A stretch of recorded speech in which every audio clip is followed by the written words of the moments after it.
The mistake is to think that technology is about complicated techie things. Technology is about fundamental business issues.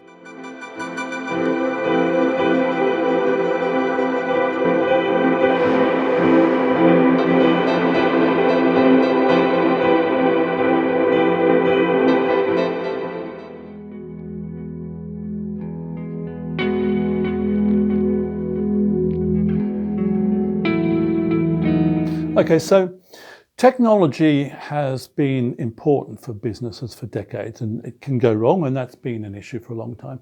In the 21st century, with the digital economy, technology is more fundamental than ever for just everyday business activities. Plus, most organizations are on a digital journey, which is using technology as fundamental for future business transformation. And this is a journey for survival. So technology is crucial. The thing is that when technology goes wrong, it can bite quite badly indeed.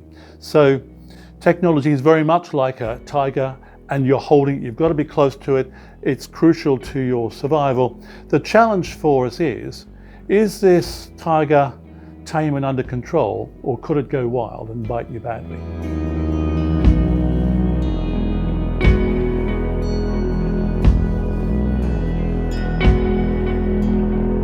Okay, so this is one of the paradoxes that we all need to take very seriously. Technology has been a risk for a long time, and a lot has been done to fix it. The trouble is, a lot of those fixes cause new problems, and so what we've seen is almost as fast as the IT industry creates solutions, so solutions are laying the basis for new problems, and that's in a couple of different ways. So some of these things, Agile is a good example. They're great when they work well, but they can become a cause of major new problems. So, Agile can become old-fashioned waterfall without a plan, without a budget, without knowing your requirements, and without accountability.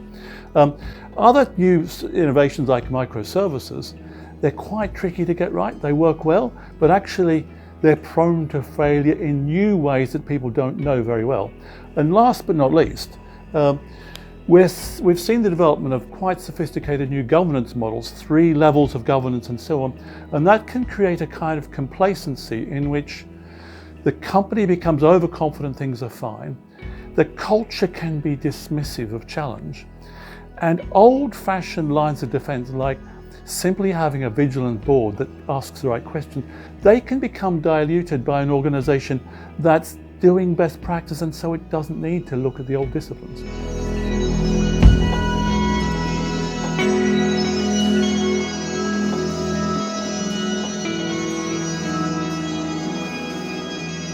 Okay, so the fundamental thing is to find out whether or not you're holding on to a tiger by the tail or something else.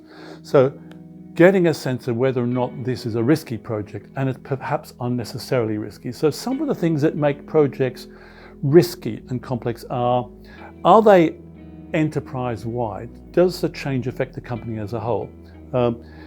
Many organizations adopt a big bang approach, everything being done at once. That tends to be something you should look out for. It's better to do things on a phased basis.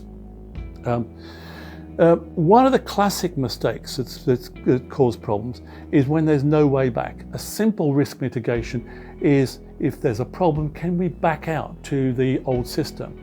Sometimes that option is foreclosed. That makes something fairly risky, very, very risky, because it's hard to back out. The classic problem here as well is poor requirements. So not knowing what you want, not having that pinned down in detail, or if the requirements are constantly changing.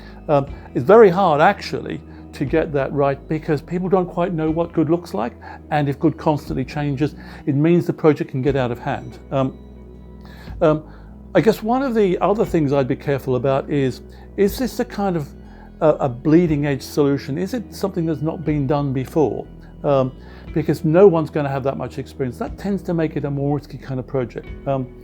I would look out as well for organizations when the culture is a risk. So watch out for if there is a kind of a gung-ho approach, if there's a view that the company seems to have too much of a risk appetite, there's optimism bias, or last but not least, if it looks like the company's got used to a low level of performance or failures become common, people often get into this kind of frog in the water situation when, as the temperature goes up, people get used to something until disaster happens.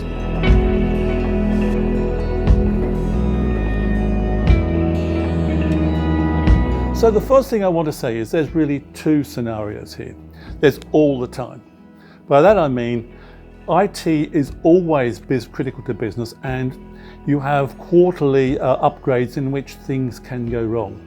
And when things go wrong, it can have an enterprise level of risk, causing great outcry and controversy amongst customers and major failures and mishaps. The other way it can go wrong is when an organization is on a digital journey which requires quite sophisticated and complex IT change, often doing stuff that's not been done before. So bottom line is that for the board, the IT is increasingly critical to success. So the board should be looking at it, and it is. But what we're also seeing is that the IT initiative is often championed by the core directors around the IT or the COO or the CEO. And often there's insufficient awareness of enterprise risk and challenge. You almost get into a kind of groupthink in which the solution looks viable and there's insufficient challenge by people asking the right kind of questions. The mistake is to think that technology is about complicated techie things. Technology is about fundamental business issues and whether or not this is a good idea or whether or not a good idea is turning bad because it's becoming overcomplicated. They are relatively straightforward questions. So if you know where the smoke is, you can find the fire.